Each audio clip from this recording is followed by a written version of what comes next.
Oh, James, thank you very much, and hello, everybody. This is spectacular to be here with you today. I want to begin first by asking Joe and Diane Bask to stand up. Ladies and gentlemen, these are the people who make this event possible. These are my biggest heroes. Stand up, Diane. Stand up, Diane. She's not here.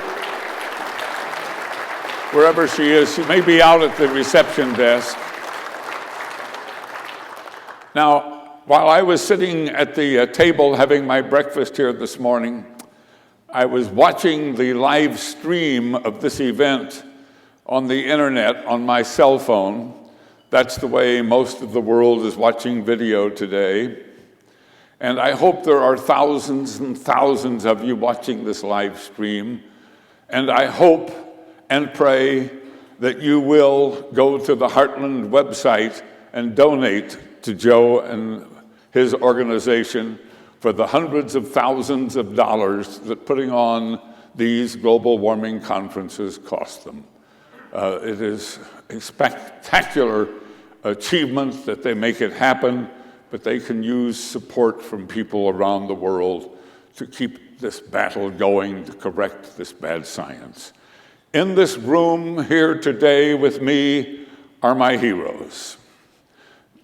These men and women who have stepped forward and put aside their professional status and not worried about who respects them or likes them, but stepped forward to say, ladies and gentlemen, there is bad science today. This global warming thing that is so popular politically, so popular with the environmentalists, so popular with the politicians, this bad science must be corrected. And they have had what it takes, which is incredible intestinal fortitude, to step forward. And many of them are brilliant, as we just heard from Patrick Moore. And to these men and women, I tell you, I am honored to stand before you today, and I greatly respect you, and I honor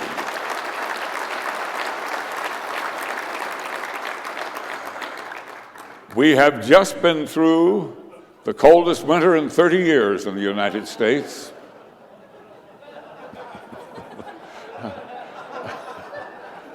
It snowed and it froze, and thousands of temperature records were set across our country. And I couldn't resist sending out this tweet to the Democratic Party and the Sierra Club and to all the rest. Al Gore, my friend, where the heck is your global warming? Today, I am not going to talk about the science. Patrick has done a beautiful job, and we will have sessions throughout the day where great scientists with PhDs give you a wonderful scientific presentation. But instead, I am going to concentrate as a journalist, and I'm also a journalism graduate, on my journalism investigation in which I determined that there is a story behind this case of science gone bad, a story that everybody needs to know and understand. How did we get into this awful spot today? And it begins with this man, the great Roger Revelle. A great man, a great scientist, a powerful leader. Roger Revelle received a PhD from the University of California at Berkeley in oceanography. Then he became the head of the Scripps Oceanographic Institute after serving in the United States Navy during World War II. And as the director of the Scripps Institution of Oceanography, he found a way to greatly improve and expand that organization by obtaining huge government contracts to investigate the impact on the atmosphere and the ocean of our atomic testing in the atolls following World War II. And this small organization blossomed into a large scientific organization of great significance. And then he came to a real problem in his life. What can he do next to keep this organization thriving? because the atomic test had come to an end, that government funding was coming to an end. He needed to do something more. And that's when he hired this man, Hans Suess, from the University of Chicago, a man who was an expert on carbon in the atmosphere, and with him produced the seminal paper on global warming in 1957. And in this paper, they looked at the increase in the atmospheric carbon dioxide caused by our burning of fossil fuels, coal and oil and gas, and they asked the question if this was having an impact on the climate of the world. Well, think about that period in our lives. Many of you are not old enough to remember, but I remember very well. Our cities and small towns were all clogged in the winter with a smog that hung heavily over us, and little particulates of carbon covered the walks and streets as our stokers burned dirty coal to heat us and get us through the winters. Oh my, we have done a wonder in cleaning up our atmosphere since then. But during that time, it was easy for people to say, oh, there must be something awful happening here. And that was it, that paper. That paper in 1957 by Revelle and Suess, that was the beginning of the global warming frenzy.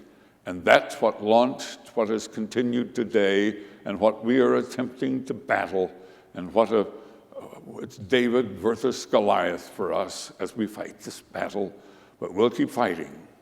Well, what happened next for Mr. Revelle? He campaigned next to bring the University of California new campus to co-locate it with his Scripps Institution of Oceanography in La Jolla, a neighborhood of San Diego, California, and succeeded and brought that campus there. It was a huge accomplishment for this great man, but then he suffered the greatest failure in his life because he thought that he would become the chancellor of that university. He thought he would lead that great organization, and instead the politics interfered and another person was selected as chancellor. And here this great man was crushed, and this is what happened next. He left Scripps Institution of Oceanography and moved to Boston and joined Harvard University to start their organization for population studies. And so there he was in Boston, starting something brand new. But his work he had done at Scripps on carbon was still very much on his mind, and he brought it up in great detail in the first class he taught there. Do you know who his student was? There he is, sitting in the front row of that classroom, Al Gore. And what Revelle and Suess had begun, they transferred to Al Gore, the son of a tobacco farmer and politician from Tennessee. And Al Gore found a meaning for his life in that classroom. He was inspired by Revelle, and he wrote a book, Earth in Balance, and with that book became elected to the United States Senate. And there in the United States Senate held hearings where he brought scientists before the Senate committees and amplified the cause of alarm from global warming and said, this is what we must do to correct it. We must spend our federal dollars on research to find ways to combat global warming. And as that money began to flow, the U.S. Congress and Al Gore took charge of the entire scientific organization across this nation in its climatology research and focused it on global warming. And there in the Senate of the United States, Al Gore proudly stood up and proclaimed that Roger Revelle was his mentor and teacher, that he was the father of this global warming movement. And all of that was heard by this man, Maurice Strong, a former Canadian oil executive who was now a bureaucrat with the United Nations at the headquarters in New York City, and he organized the first environmental conference of the UN in Stockholm in 1972, based on what he had learned from Al Gore, who based what he had learned on Roger Revelle, and there was born the Intergovernmental Panel on Climate Change. So it had all begun there with that one paper in 1957. It had all spread through that chance meeting of Roger Revelle and his young student Al Gore in Boston at Harvard, and now it had taken over the United Nations as well, and this was it. Now we had a huge international global warming campaign underway. Around the world, science was focused on this great catastrophe unfolding because of man's use of fossil fuels. And there at their meetings, was it all scientists? Oh no, it was bureaucrats, politicians, environmentalists.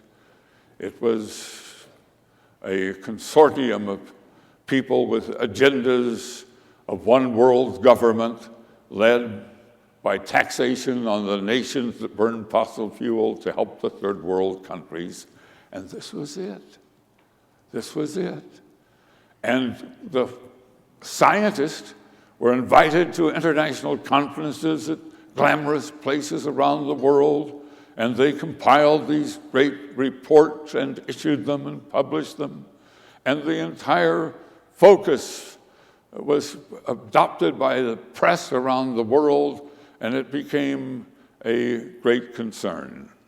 And meanwhile, Al Gore is writing his second book, An Inconvenient Truth.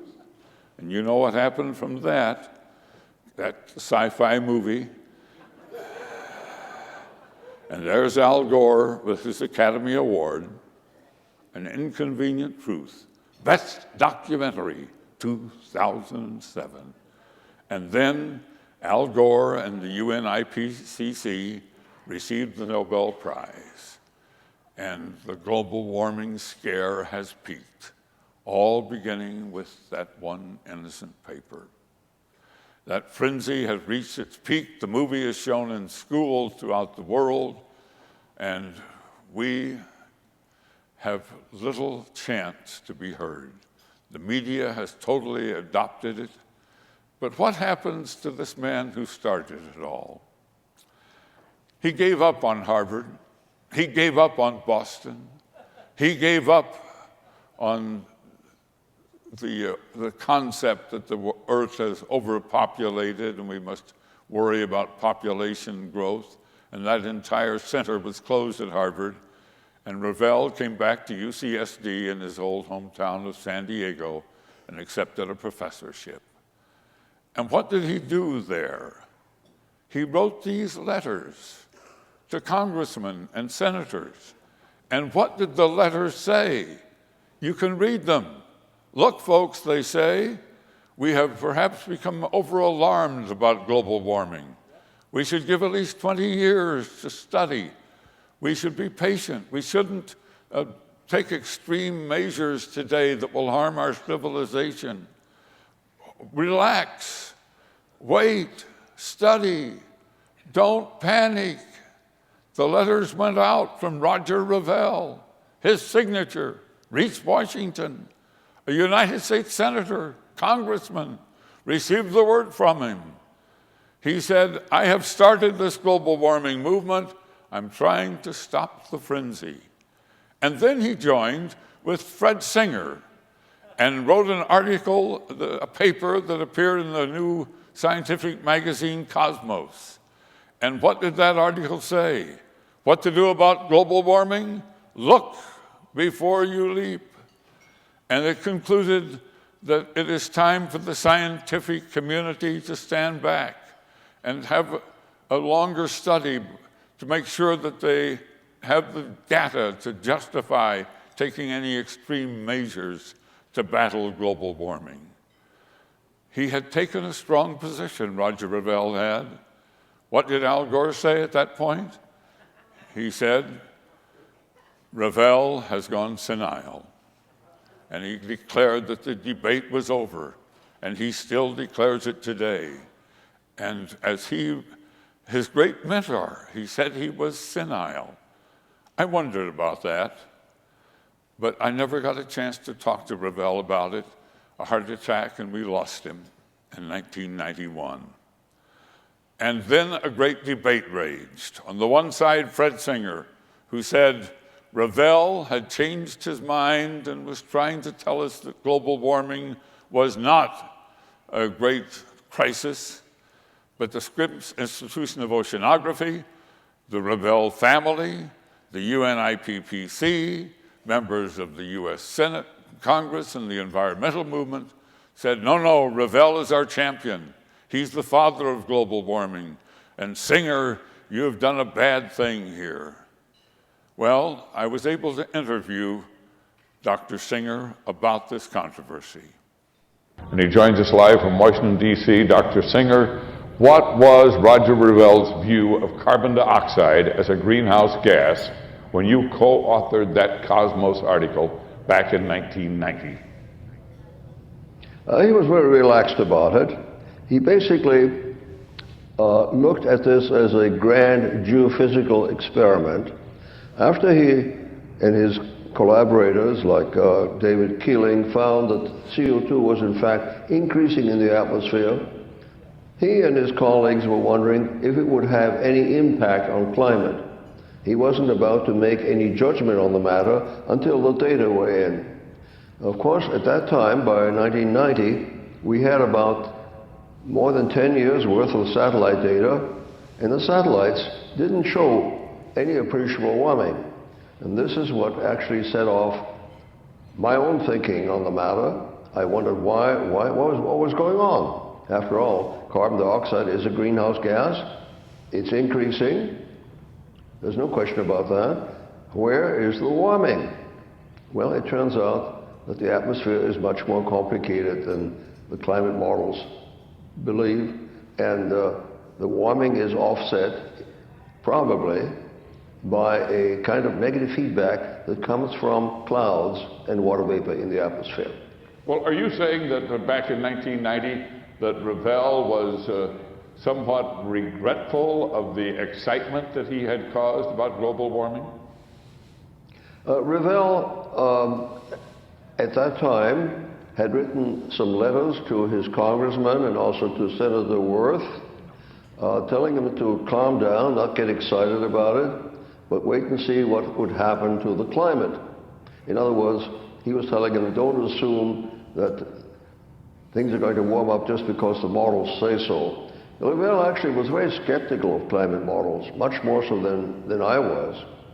I was always more optimistic, hoping that they would improve enough so that they could really simulate what's going on in the atmosphere.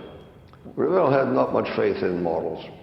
Well, since that time, many people have said that you were the one who manipulated Revelle, that you kind of calmed him down or changed his feelings in the way you put that article together, that Gore said he was a senile old man when you co-authored that paper, and that therefore you took your position on CO2 and more or less assigned it to Revelle, and they put a lot of blame on you. Well, that's absolutely untrue. First of all, if you knew Revelle, you would know that he was sharp to the very, very end, and you could not change his mind. I mean, he knew what he was doing all the time. And furthermore, we have written proof. We have the letters he wrote to his congressman and to the senator. We also have an interview in Omni magazine. So there's plenty of evidence to show that he was quite independent-minded and that he didn't believe in global warming until the data would show him a warming. That full interview can be seen on my website, but it's perfectly clear that Singer was sure that there was a real change in heart in Roger Revelle, the man who had started the global warming movement. But at the Scripps Institution of Oceanography, oh no, it continued strongly there, and in fact, they established the first Roger Revelle Award. And who got the Roger Revelle Award?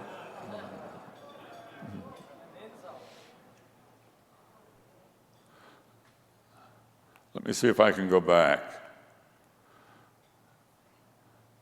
I want this video to play. Can you trigger the video back there?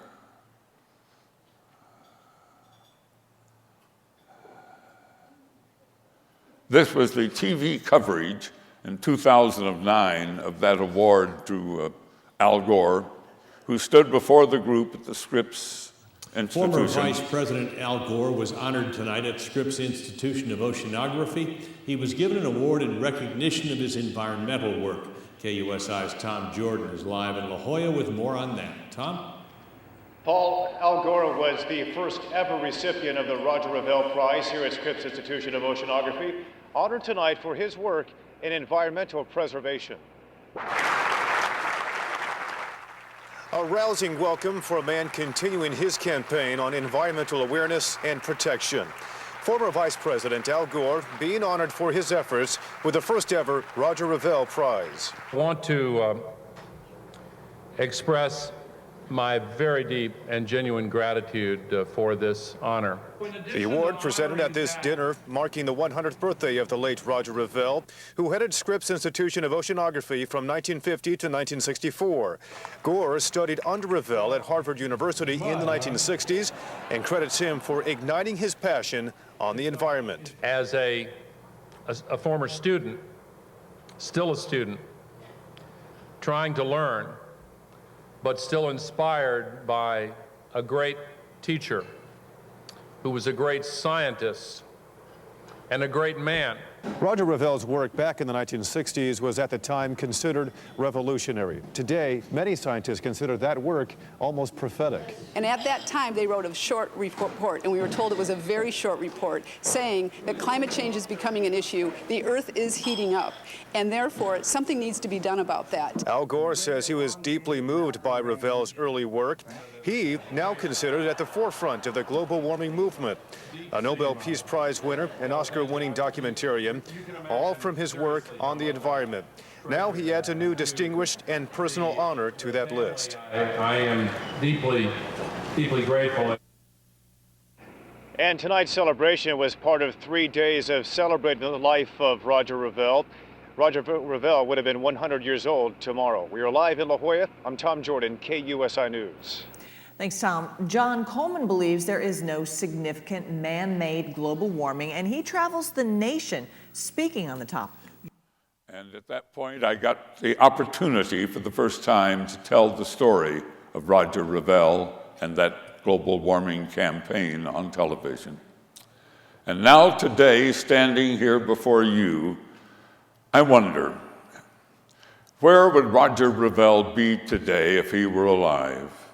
Here in Las Vegas, sitting proudly beside my great hero, Fred Singer, and joining this conference, and probably receiving an award here? Or would he be somewhere sequestered and hiding with Al Gore, talking about we skeptics, we deniers, we ugly flat earthers, and the tons and tons of carbon that we are emitting into the atmosphere and destroying the climate of Earth? Where would Roger Revelle be today? I think I would be able to look down and say, Dr. Revelle, we honor you. As I conclude my presentation, I would like to take just a moment to speak to those, probably not in this room, but those who are watching streaming, or perhaps watching the rebroadcast of this on C-SPAN or on YouTube. Young people who love this earth and who wonder if we who deny global warming are destroying our planet. I want you to know that we, all of us here today, honor and love this planet as much as you do. Its water and its air are precious to us, and preserving it is vital to us. And if we thought that our activity in having this magnificent civilization of cell phones and computers and smart TVs and jet airplanes and fancy cars, if we thought heating and air conditioning and computer communication so we could read Wikipedia or look something up on Google, if we thought that was destroying our climate, we would stop.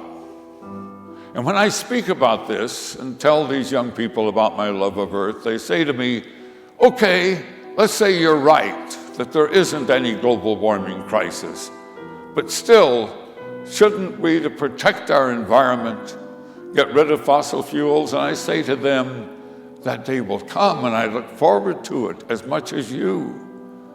Yes, but it's 30 years from now. It has to do perhaps with thorium and graphene. It has to do with the scientific breakthroughs. And if we took that $2.5 billion a year that we're wasting studying the climate impact on insects today and other such silliness, and put it into research to find new 21st century forms of energy, that time might not be 30 years, but might be 15. But look how much we've cleaned the atmosphere already with our reformulated gasoline, with our totally redone injection systems and catalytic converters making internal combustion engines burn relatively cleanly. We have come so far. Support the scientists, and we will all love planet Earth together. Thank you for letting me speak here today. Thank you very much. Thank you. Thank you. Thank you. Thank you.